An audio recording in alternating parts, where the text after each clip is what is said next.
Oke pemirsa, masih di Kopi Pagi dan masih bersama dengan Bapak Asher dari Harian Monde, Monitor Depok. Dan kalau tadi ada beberapa berita menarik yang diangkat oleh Harian Monitor Depok, ini juga tidak kalah menarik, yaitu tentang peluncuran atau launching sebuah buku, yaitu buku Gedoran Depok, yang isinya adalah menceritakan seputar kota Depok dari zaman dulu sekali, dan ini tentunya akan dibahas oleh Pak Asher. Kita akan bertanya lebih jauh tentang buku Gedoran Depok ini. Pak Asher, ini buku Gedoran Depok diciptakan oleh atau ditulis oleh Wendri Wanhar. Iya, mantan wartawan Monitor Depok. Iya. Ya.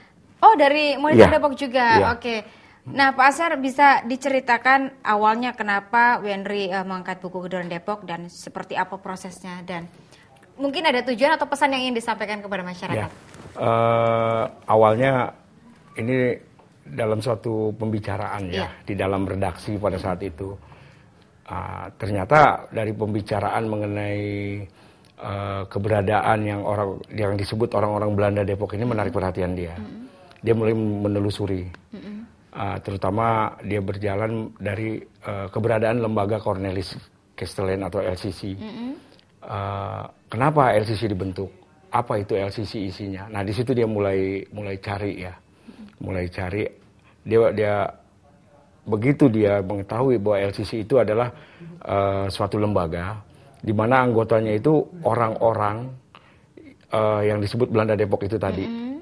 Yang tidak lain mereka itu adalah para pekerja di perkebunan milik Cornelis Kestelen, yaitu seorang pekerja di VOC pada saat itu yang datang dari Jakarta ke Depok. Dia membeli perkebunan di Depok untuk mempekerjakan mereka. Sebenarnya orang-orang Belanda Depok ini adalah orang-orang kita juga, orang-orang pribumi yang diambil dari beberapa daerah. Artinya mereka bukan orang Belanda? Bukan. Tetap seperti kita? Seperti kita. Jadi ada yang dari Bali, ada yang dari NTT.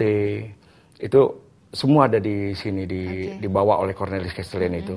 Nah, pada itu kalau nggak salah tahun 1690 berapa gitu ya. Tahun 1690 sekian. Jadi mereka itu dikerjakan untuk perkebunan ini. Nah, pada saat dia mau dibebaskan, artinya Cornelis Kestelen ini sudah melakukan sesuatu sebelum amandemen yang anti perbudakan. Dia sudah dulu melaksanakan bahwa dia membebaskan itu jauh sebelum diterbitkannya semacam resolusi perbudakan di dunia gitu. Namun tidak banyak tahu artinya ceritanya seperti itu yang sesungguhnya ya Pak ya? Banyak yang belum nggak tahu ke arah sana. Nah, pada saat Cornelis ingin memerdekakan mereka disebutnya, Cornelis membuat suatu catatan. Catatan itu yang disebut testamen. Testamen itu untuk warganya dia. Dan mereka itu dikelompokkan menjadi 12 marga. 12 marga. Nah, dari 12 marga itulah dalam perjalanannya ada satu yang nggak ada keturunannya, nggak ada keturunannya.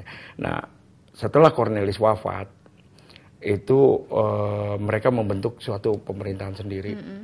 Pada saat itu ya ada pemerintahannya. Bahkan sebelum masih hidup pun sudah ada Cornelis pemerintahan sendiri. Bahkan Depok dulu punya presiden. Punya presiden. Tahun berapa? Itu menjelang akhir dari keberadaan Cornelis lah. Oke. Sebelum kemerdekaan. Iya, sebelum kemerdekaan. Beliau adalah presiden satu-satunya atau yang terakhir?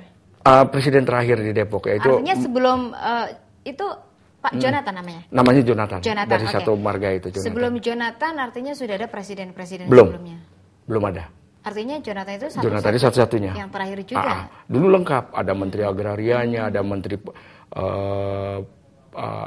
menteri pendidikannya, lengkap semua di situ dia. Oke, dari buku Gedoran Depok, selain tadi yang Anda sampaikan ceritanya ya Pak ya, Wendri ini mengangkat apa lagi? Jadi begini, pada saat kemerdekaan, putra-putra pribumi yang khususnya ada di Depok ini merasa terpanggil. Karena mereka berpikiran bahwa Belanda itu kan penjajah pada saat itu. Jadi mereka ingin mengambil hak mereka. Nah, maka terjadilah suatu bentrokan antara pribumi dengan orang-orang yang Belanda Depok itu tadi. Mereka ya disitulah terjadi pembunuhan, perampokan gitu loh. Jadi semua menceritakan tentang Depok beberapa puluh tahun yang lalu ya Pak ya, sejarah Depok ya Pak ya. Nah kemudian saat launching ini juga dihadiri oleh beberapa tokoh dari Depok ya Pak ya. Bisa diceritakan? Ya seperti wakil ketua DPRD Depok itu Pak Naming Botin. Dia itu salah satu putra Depok. Jadi dia sedikit banyak mengetahui bagaimana pada saat peristiwa Gedoran itu. Karena cerita dari orang tuanya atau kakeknya gitu, ya dia ikut menambah wawasan. Ikut menambah wawasan untuk buku itu. Iya. Kalau antusias atau respon dari para pejabat atau para tokoh-tokoh yang hadir seperti apa dengan peluncuran Gedoran Depok? Ya, responnya mereka bagus, seperti ditunjukkan oleh Pak Nuroji ya, anggota Dewan DPR RI. Dia memberikan suatu respon lah, bahwa buku ini merupakan buku yang harus diketahui oleh masyarakat Depok. Bagaimana perjalanan sejarah Depok pada saat itu. Jadi Depok itu tidak lahir dengan sendirinya, tapi melalui suatu proses perjuangan gitu. Oke. Kalau respon dari masyarakat Depok sendiri seperti apa? Kalau respon masyarakat karena ya buku ini baru ya, mungkin masih sedikit belum banyak ini. Tapi kalau menurut saya setiap orang Depok ini wajib mempunyai buku ini untuk mengetahui sejarahnya. Cuma sekarang begini,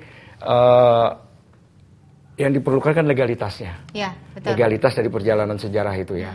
Artinya lembaga-lembaga tertentu yang utama adalah pemerintah, khususnya pemerintah Kota Depok, dan lembaga pendidikan mungkin seperti UI, mungkin dibutuhkan legalitas dari mereka. Ya, betul. Nah, ini kan nanti ada uji materi kan ya, untuk menjadikan suatu buku ini sejarah perjalanan Kota Depok. Yang akhirnya nanti sama dengan daerah-daerah lain. Betul sekali. Kalau sampai saat ini belum ya Pak ya? Belum ada ke arah sana. Belum. Baik. Pak Amir, Pasar, kita break dulu Pasar, kita nanti lanjutkan kembali. Ya pemirsa, jangan kemana-mana, Kopi Pagi masih akan kembali, masih ada satu segmen terakhir setelah pesan-pesan berikut ini.